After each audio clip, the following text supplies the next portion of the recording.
C'est la première fois que je le vois. Sébastien, s'il vous plaît, un peu de musique.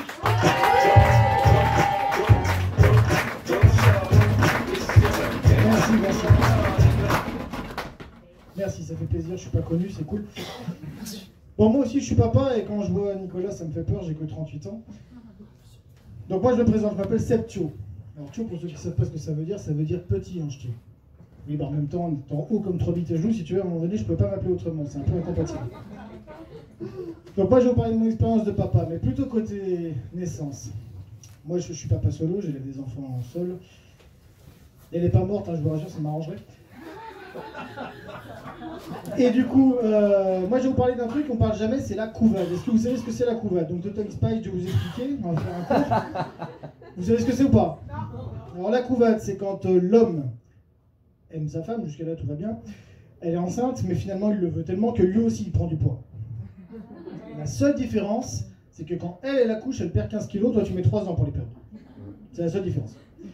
Moi j'ai fait une couvade également. J'ai fait tous les délires d'un homme enceint, si on peut dire, parce qu'apparemment aujourd'hui ça existe. C'est vrai, non mais sérieusement, c'est vrai. Je vous avoir regardé le sketch de Fabrice Eboué, il l'explique très bien. Donc moi j'ai fait ça. Le problème d'une femme enceinte, c'est qu'au début on m'a dit, tu vas voir les envies de femme enceinte. Je me suis dit, non, les envies de femme enceinte, caliente, pas du tout en fait. Hein. Pas du tout. Non. Tu fais vœu de pénitence pendant 3 ans, c'est une réclusion criminelle le truc.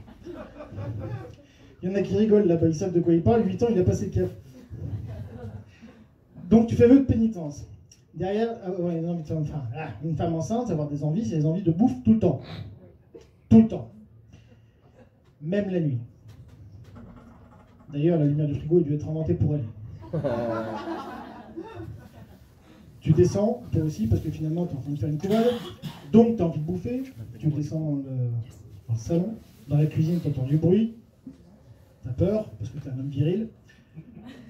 Tu vas voir ce qui se passe. Et là, tu la retrouves en train de vider le frigo en mode zombie dans Walking Dead. Ça fait peur. Puis leur délire. Moi, j'avais envie de burger à 3h du matin, j'en faisais un, ça embaumait l'appart, mais c'est pas grave. Mais elles, leur délire.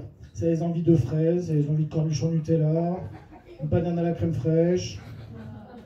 Non mais véridique, vous dites, ah, on en reparle dans 10 ans les filles. On en reparle. On verra un petit message sur Insta. Putain, t'avais raison, j'ai des envies de steak au jambon. On verra. Et toutes les femmes enceintes ont des envies super bizarres et super cheloues. Après arrive le moment de la grossesse. Quand le bébé il sort, il est tout fripé, on dirait Gollum qui sort de sa caverne à la recherche de son précieux. Je vois que ceux qui ont des enfants qui rigolent, mais vous verrez. Après ça arrive le retour à la maison. Et après le retour à la maison, les premières fois, les parents, vous vous souvenez les premières fois? Les premiers bains, on est là comme ça en train de le baigner, on a toujours peur qu'il se noie, on aurait peut-être dû. Arrivent ensuite les premiers changes. Ah bah là, les premiers changes, pour le coup, vu l'odeur et la consistance, on se trouverait dans un EHPAD. Donc clairement, puis les fripes est pareil. Arrivent ensuite les premières tétées. Donc là, les filles, je vous le dis, si vous adorez que vos copains vous bouffent le téton, ça sera terminé. Il n'y a plus que lui qui a droit. Arrivent ensuite les premières nuits. Enfin, nuit. Pour lui, hein. Parce que toi, tu es Dobby, ton esclave. Après, ils grandissent. Heureusement ou malheureusement, ça dépend, parce qu'on dit toujours petit souci, grand souci. C'est véridique. Ils grandissent, plus vite que de la mauvaise herbe. T'as pas le temps d'être rentré du magasin, d'avoir acheté la taille de vêtements d'au-dessus, que ça leur va déjà plus. C'est à ce moment donné que tu te demandes si ton gamin n'est pas croisé avec un bambou, quand même. 20 cm, ça prend par jour un bambou. 20 cm. À ce moment précis, tu ne sais plus si tu es papa ou pépiniériste. Tu hésites encore. Non, mais je me suis bien renseigné, en fait, les enfants, on les aime pas. Non.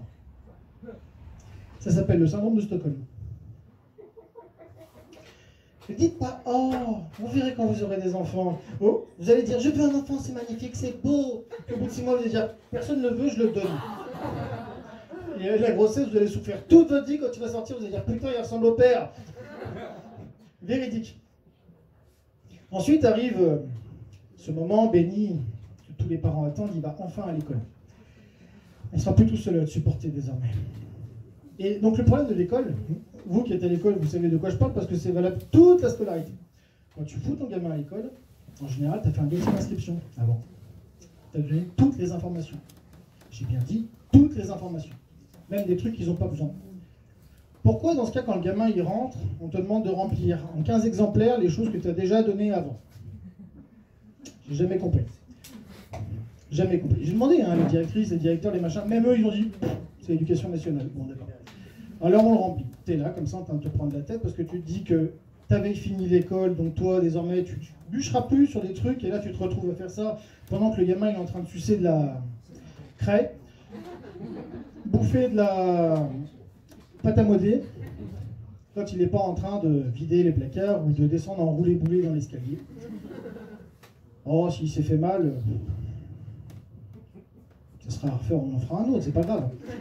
Non, mais c'est vrai. Nous, à la base, on voulait l'appeler autrement. On voulait l'appeler Godefroy. Oui, parce que vibromasseur chaud, ça ne passe pas à la mairie. Le Godefroy, ça passe.